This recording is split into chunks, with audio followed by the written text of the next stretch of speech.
జై వాసవి. ఈరోజు మనము గణపతి సంకీర్తన నేర్చుకున్నాం. నా పేరు స్వప్న సత్రసాల, ధర్మవరం. విఘ్నేశ్వర విద్యేశ్వర విశ్వపూజిత, అజ్ఞాన వినాశిత ఆద్యపూజిత. రచన డాక్టర్ శ్రీరంగ శ్రీనివాస్ గురువు గారు. రాగం మాలవి.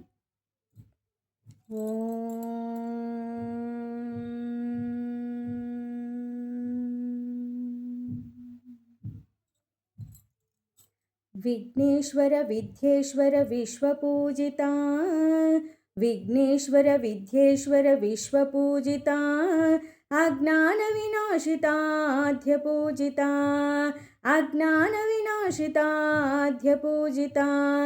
విఘ్నేశ్వర విద్యేశ్వర విశ్వపూజిత, అజ్ఞాన వినాశిత ఆద్యపూజిత. విఘ్నేశ్వర విద్యేశ్వర విశ్వపూజిత, అజ్ఞాన వినాశిత ఆద్యపూజిత. చిత్తశుద్ధి శుద్ధ బుద్ధి సిద్ధిదాయక, చిత్తశుద్ధి శుద్ధ బుద్ధి సిద్ధిదాయక, మత్త చిత్తవారణైక ముక్తిదాయక. చిత్తశుద్ధి శుద్ధ బుద్ధి సిద్ధిదాయక, మత్త చిత్తవారణైక ముక్తిదాయక.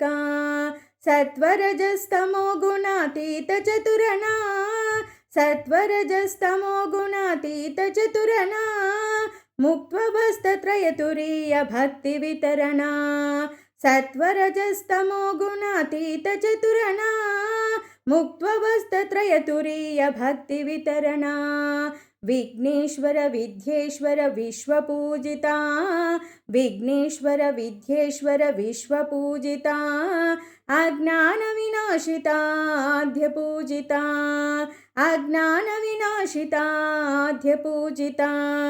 నిర్వివాద నిర్ధారిత నిత్యపూజిత, నిర్వివాద నిర్ధారిత నిత్యపూజిత, నిర్విఘ్నక సర్వకార్య నిర్వాహిత.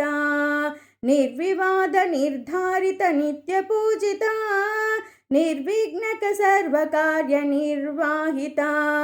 దేహత్రయ కాలత్రయతీత భాస్కర, దేహత్రయ కాలత్రయతీత భాస్కర, జోహారిత ఇచ్చ క్రియా జ్ఞాన భాసురా. దేహత్రయ కాలత్రయతీత భాస్కర, జోహారిత ఇచ్చ క్రియా జ్ఞాన భాసురా. విఘ్నేశ్వర విద్యేశ్వర విశ్వపూజిత, అజ్ఞాన వినాశిత ఆద్యపూజిత, అజ్ఞాన వినాశిత ఆద్యపూజిత.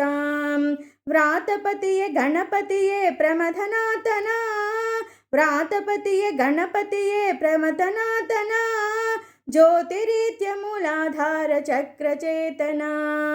వ్రాతపతియే గణపతియే ప్రమథనాతన, జ్యోతిరీత్య మూలాధార చక్రచేతన.